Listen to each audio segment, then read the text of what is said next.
अस्सलाम वालेकुम बच्चों, क्या हाल है? ठीक है। आज हम unit number 17 simple harmonic motion का लेक्चर नंबर 4 डिस्कस करेंगे।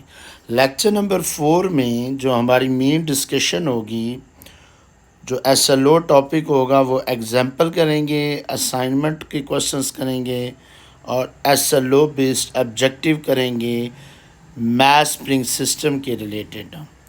जो math spring system, horizontal math spring system का जो आपने बच्चों टॉपिक पढ़ा है, उसके रिलेटेड जो है एग्जाम्पल असाइनमेंट्स वगैरह करेंगे।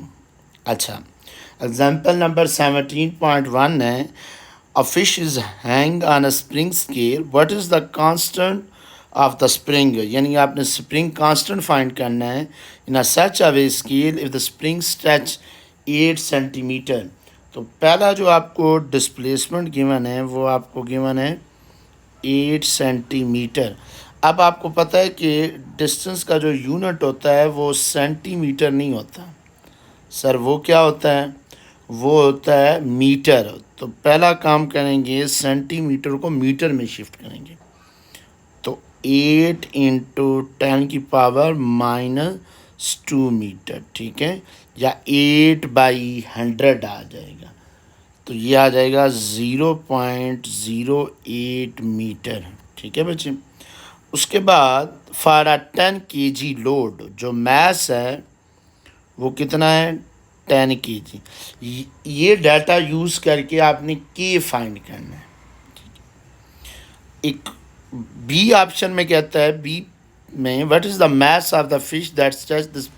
एक और आपको डिस्टेंस गिवन है 5.5 सेंटीमीटर। बच्चों ये वाला डिस्टेंस आपने तब लगाना है जब आपने मास फाइंड करना है फिश का, ठीक है। ये भी सेंटीमीटर है, इसको भी मीटर में शिफ्ट करेंगे तो 10⁻²। तो ये बच्चों आपके पास आ जाएगा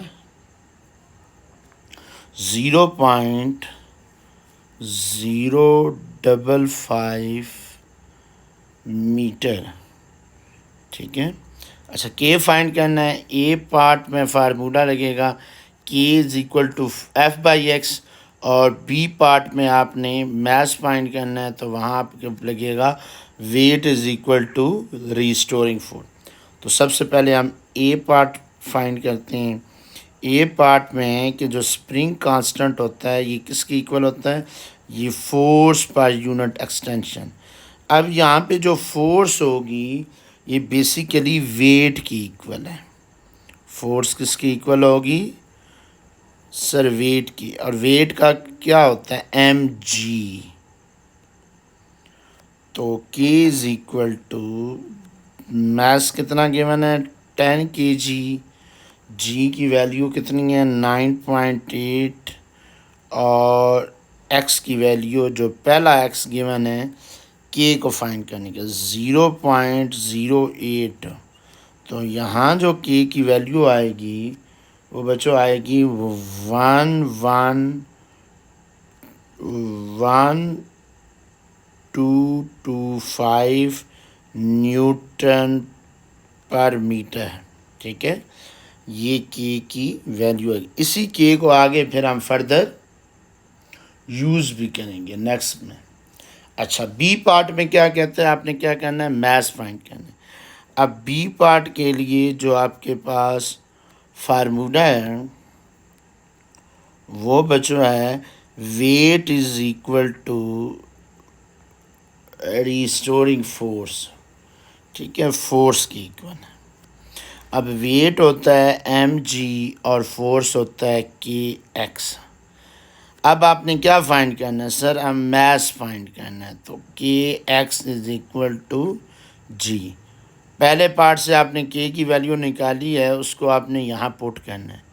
कितनी निकाली? 1225 इंटू एक्स की वैल्यू कितनी है जो बाद में गिवन थी? 0.055, और नीचे जी की वैल्यू है 9.8। तो ये बच्चों जो मास आएगा, जो मास आएगा, कैलकुलेटर से फाइंड करेंगे, ये आ जाएगा 6.875 kg। ठीक है, तो ये आपके पास मैस आ गया। नेक्स्ट क्वेश्चन है, नेक्स्ट असाइनमेंट 17.1 है। इसमें क्या आता है, एन ऑब्जेक्ट विद मास 500 ग्राम। मास कितना है, 500 ग्राम। एक पॉइंट याद रखिएगा, ग्राम जो है वो मास का यूनिट छोटा है, ऐसा यूनिट केजी है। तो ग्राम को केजी में शिफ्ट करने के लिए 1000 के साथ क्या करेंगे, से डिवाइड करेंगे। तो ये आपके पास आ जाएगा 0.5 kg। ठीक है, केजी में आ गया। एक्स की वैल्यू कितनी गिवन है, 9.8 सेंटीमीटर। अब इसको मीटर में शिफ्ट करेंगे, 9.8 इंटू 10⁻⁻² मीटर। ठीक है, अच्छा अब आपने के फाइंड करना है। फार्मूला आपके सामने, के का फार्मूला तो फोर्स पर यूनिट एक्सटेंशन है। तो फार्मूला हम यूज़ करेंगे K equal to force per unit extension. अब फोर्स किसकी इक्वल होगी सर, फोर्स वेट की इक्वल होगी, mg। क्योंकि मास गिवन है तो फोर्स वेट की इक्वल होगी। मास कितना गिवन है सर, 0.5 kg। जी की वैल्यू कितनी है, 9.8 बाई एक्स की वैल्यू कितनी है, एक्स की वैल्यू है बच्चों डिस्प्लेसमेंट की 9.8 इंटू 10⁻⁻²। ठीक है, तो अगर आप देखें 9.2 के साथ कैंसिल हो जाएगा, तो ये आ जाएगा 0.5 इंटू 10⁻⁻²। अगर मैं पॉइंट को ख़त्म करने के लिए नीचे 10 लगाऊं तो ये आ जाएगा 5 इंटू 10⁻⁻1। तो ये बच्चों के की वैल्यू आ जाएगी 5/10 आ जाएगी 0.5 न्यूटन पर मीटर। ठीक है, तो के की वैल्यू क्या आ जाएगी, 0.5 न्यूटन पर मीटर। कैलकुलेटर से फिर भी आपने इसको क्रॉस चेक कर लेना है। ठीक है बच्चे, अच्छा नेक्स्ट जो है एसएलओ बेस्ड ऑब्जेक्टिव है मैथ स्प्रिंग सिस्टम के, जो इंतहाई इम्पोर्टेंट है। पहला क्वेश्चन है कि एक मैथ जो है वो दो स्प्रिंग के साथ कनेक्टेड है और स्प्रिंग कांस्टेंट गिवन है। अगर आप नोट करें ये कौन सी कॉम्बिनेशन है सर, ये पैरेलल कॉम्बिनेशन है। पहला पॉइंट जो है ये कौन सी कॉम्बिनेशन है, ये पैरेलल कॉम्बिनेशन है। और पैरेलल कॉम्बिनेशन में जो के इक्विवेलेंट होता है वो सिंपल क्या हो जाता है, दोनों का एडिशन होती है। ठीक है, तो अब आपने देखें क्या फाइंड करना है, 1 into what the time period. आपने टाइम पीरियड देखना, जनरल टाइम पीरियड का फार्मूला क्या होता है, 2π√m/k। अब यहाँ पे एक के नहीं है बल्कि दो के हैं, तो सर के इक्विवेलेंट आ जाएगा। तो ये आ जाएगा 2π√m/k1। के इक्विवेलेंट कितना है पैरेलल में, दो हैं, दोनों ऐड होंगे। तो ये आपके पास आंसर आ गया। तो इसका जो बनेगा आंसर वो आपके पास बच्चों कौन सा बनेगा, ये डेल्टा बनेगा। ठीक है, टाइम पीरियड। अच्छा नेक्स्ट कहता है a spring has a certain mass suspended from it and its time period for vertical t. The spring is now cut into two equal half and the same mass is suspended from the one of.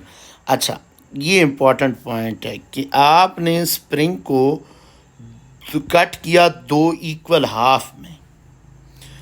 ठीक है, तो length क्या हो जाएगी, half हो जाएगी ना, दो इक्वल पार्ट्स में किया है तो लेंथ हाफ होगी। जब लेंथ हाफ होगी तो के की वैल्यू पहले फाइंड कर लें।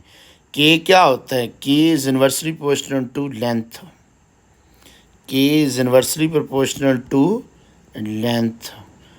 लेंथ क्या हुई है, हाफ हुई है। उसने कहा है कि दो हिस्सों में कट किया ही तो वो हाफ हो जाएगी, ठीक है।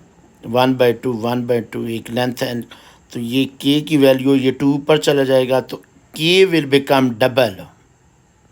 जब लेंथ हाफ होगी तो के क्या हो जाएगा, डबल हो जाएगा, ठीक है।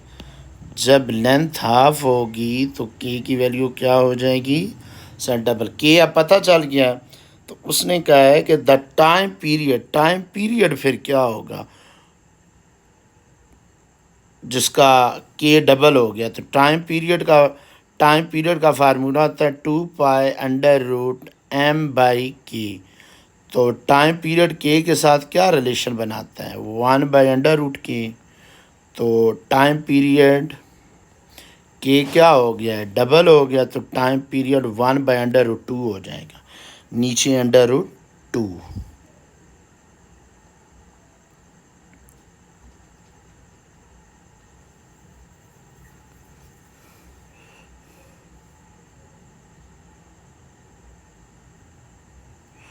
And the same mass is spread from one of the half। तो ये बच्चों आपके पास इसका आंसर आता है, ये टाइम √2, यहाँ पे √2 ये अल्फ़ा आएगा, लेकिन वो रूट आई थिंक मिसिंग है, ठीक है। √2 ये बनेगा, टाइम पीरियड क्या हो जाएगा, √2। अच्छा नेक्स्ट चीज़ क्या है, कहता है the in arrangement of figure if the block M mass M is displaced in the frequency. दो मास गिवन है, एक स्प्रिंग ये है, एक स्प्रिंग ये है, ये दोनों किस कम्बिनेशन में लगे हुए हैं, ये दोनों जो है मैंने आपको पहले बताया था कि ये पैरेलल कम्बिनेशन होती है, ठीक है। ये पैरेलल, अब पैरेलल कम्बिनेशन में जो के इक्विवेलेंट होता है वो आपके पास क्या होता है, दोनों का एडिशन होता है। अब आपसे फ्रीक्वेंसी पूछ रहे हैं, फ्रीक्वेंसी का फार्मूला होता है 1/2π√k/m। ये जनरल फार्मूला था, लेकिन हम के इक्विवेलेंट लिखेंगे। के इक्विवेलेंट क्यों लिखेंगे, क्योंकि सर दो के हैं, तो के इक्विवेलेंट आपके पास क्या आएगा, के इक्विवेलेंट आपके पास आएगा K1 पैरेलल में K2/m। तो ये फार्मूला क्या बनेगा, ये बीटा बनता है, ठीक है बच्चों। अच्छा नेक्स्ट क्या है, a spring having spring constant K is loaded with a mass m। The spring is cut into two equal parts, दो इक्वल पार्ट्स में one of these loaded again with same है, मास सेम है, weight same होगा, ठीक है। The new spring, तो इसमें भी दो इक्वल पार्ट्स में किया है, लेंथ क्या हो जाएगी, हाफ हो जाएगी। लेंथ हाफ होगी तो के की वैल्यू क्या आएगी, K is inversely proportional to length. तो K is equal to inversely proportional to length क्या हो रही है सर, हाफ, तो ये 2 ऊपर चला जाएगा, तो के डबल हो जाएगा, के क्या हो जाएगा, डबल होगा, तो ये चार्ली ऑप्शन। नेक्स्ट है, if the period of oscillation of mass m is suspended from 2 second. Mass m हो तो time period mass spring system का कितना है, 2 सेकेंड। और अगर मास 4m हो जाए तो फिर टाइम पीरियड क्या होगा, ठीक है। देखें टाइम पीरियड जो है उसका फार्मूला होता है 2π√m/k। टाइम पीरियड का मास के साथ क्या रिलेशन है sir, square root of m। Mass कितना बढ़ गया है, मास हो गया 4 टाइम, तो मास 4 टाइम्स होगा, टाइम पीरियड क्या होगा, डबल हो जाएगा। पहले कितने हैं, 2 का डबल 4 सेकेंड, पहले 2 सेकेंड है उसका डबल हो जाएगा, पहले 2 सेकेंड है उसका डबल होगा, अगर पहले ना गिवन होता फिर डबल होता। नेक्स्ट है, द अफेक्टिव स्प्रिंग कांस्टेंट, ये दोनों किस में लगे हुए हैं? आप कहेंगे सर ये एंड बाई एंड कनेक्टेड है, एंड बाई एंड कनेक्टेड है, दोनों सीरीज़ में हैं, ठीक है। तो सीरीज़ में क्या फार्मूला होता है? 1/k equivalent is equal to 1/k1 plus 1/k2। ये इंपॉर्टेंट MCQ है। अच्छा, अब आप एलसीएम ले लेंगे, K1 K2, तो ये आ जाएगा K2 प्लस K1। इसको अगर आप रीअरेंज करके लिखते हैं तो ये आ जाएगा, यानी प्लस में तो आप आगे पीछे लिख सकते हैं ना, ऊपर मैंने आगे पीछे लिख दिया। ये जो आया है ये 1/k इक्वलेंट है, और हमें क्या चाहिए सर? हमें k इक्वलेंट की वैल्यू चाहिए, तो उलट कर देंगे, K1 K2 by K1 plus K2, या K2 प्लस K1 हो या K1 प्लस में ऑर्डर का इतना नहीं होता। तो ये आपके पास ये चीज़ आएगी बीटा, ठीक है, ये बी ऑप्शन आएगा, क्योंकि ये ऊपर है ये नीचे है, यहाँ पे ये डिवीजन का साइन है, ये नीचे ये डिवाइड हो रहा है। अच्छा, नेक्स्ट है, कहता है if spring has time period t and it is cut into n equal parts, then the time period of each part. एक बात याद रखिएगा, जब आप लेंथ जो है n इक्वल पार्ट्स में होगी तो 1/n हो जाएंगी, तो k जो है उतने टाइम्स बढ़ जाएगी, जितने टाइम्स कट करेंगे। अगर आप n इक्वल पार्ट्स में कट करेंगे तो k की वैल्यू उतने टाइम्स बढ़ जाएगी, तो k की वैल्यू nk हो जाएगी। जैसे अगर आप देखें 2 इक्वल पार्ट्स में करते हैं, n की वैल्यू 2 आएगी तो 1/2 लेंथ 1/2 होगी, तो k की वैल्यू डबल हो जाएगी, ठीक है। तो k क्या हो रहा है? nk। तो टाइम पीरियड का k के साथ क्या रिलेशन है? इन्वर्स है। अब k क्या हो रहा है? n टाइम्स हो रहा है ना, तो टाइम पीरियड क्या हो जाएगा? 1/√n beta. जितने टाइम्स कट करेंगे उतने टाइम्स k की वैल्यू इंक्रीज हो जाएगी। कहता है 1/4 length of spring of force constant k cut away the force का रिमेनिंग। अच्छा, दो आपने कट किए, एक लेंथ जो है 1/4 है, स्प्रिंग को आपने एक 1/4 में कट किया, दूसरी लेंथ क्या होगी सर? दूसरी 3/4 होगी ना, एक क्वार्टर है तो दूसरी 3/4 होगी, दोनों को ऐड करेंगे तो 1/4 प्लस 3/4 करेंगे तो लेंथ 1 आती है, ठीक है। एक 1/4 है, एक चौथे एक हिस्सा है चौथे में से, बाकी 3 हिस्से दूसरा होगा। तो वो कहता है जो रिमेनिंग है यानी 3/4 की k की वैल्यू क्या होगी? अब k लेंथ के क्या है? इन्वर्स है। आपने 1/4 का नहीं बताना, द फोर्स कांस्टेंट, k को फोर्स कांस्टेंट भी कहते हैं बच्चों, याद रखिएगा, k को फोर्स कांस्टेंट भी कहते हैं। ऑफ द रिमेनिंग, यानी 3/4 रिमेनिंग है, 3/4 क्या है? रिमेनिंग है, उसका लेंथ क्या है? 3/4, तो ये आपके पास आ जाएगी 4/3, उलट 4/3 की। To make the frequency double of spring oscillator we have, spring oscillator की पहले फ्रीक्वेंसी लिखें 1/2 पाई √k/m। अच्छा, वो कहता है कि reduce the mass 1/4, quarter the mass, double the mass, half the mass, reduce the mass 1/4, ठीक है। अब ये कैसे देखिएगा, फ्रीक्वेंसी का जो मैस के साथ रिलेशन है वो इन्वर्स है। अगर मैं रिड्यूस करता हूँ मैस को 1/4 करता हूँ, मैस नीचे है ना, मैस को क्या करता हूँ 1/4, जब 1/4 करूँगा तो ये आ जाएगा 1/√4 जो होता है हाफ होगा, क्योंकि 4 का रूट जो है हाफ होगा, 2 ऊपर चला जाएगा तो फ्रीक्वेंसी विल बिकम डबल। सवाल में उसने कहा है कि फ्रीक्वेंसी कब डबल होगी? वो एक ही सिचुएशन में डबल होगी जब मैस को आप क्या करेंगे? 1/4 करेंगे, m की जगह 1/4 लिखेंगे, √1/4 हाफ होता है, 2 ऊपर चला जाएगा। नेक्स्ट है अ स्प्रिंग फोर्स कांस्टेंट के is cut into 2 equal part. मैंने कहा जितने इक्वल पार्ट्स में आप कट करेंगे ना उतनी के की वैल्यू आएगी। 2 इक्वल पार्ट्स में कट करें तो के की वैल्यू, जनरल फार्मूला होता है के इज इक्वल टू एन के। एन क्या है? Number of equal parts, number of equal parts.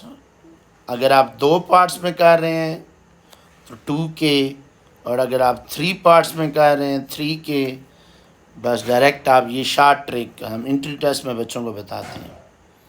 Next चीज़ है a spring of force case cut into 3 equal parts. ये देखें 3 equal parts. If these 3 pieces are connected in parallel, यानी हर किसी की वैल्यू क्या होगी? 3k होगी।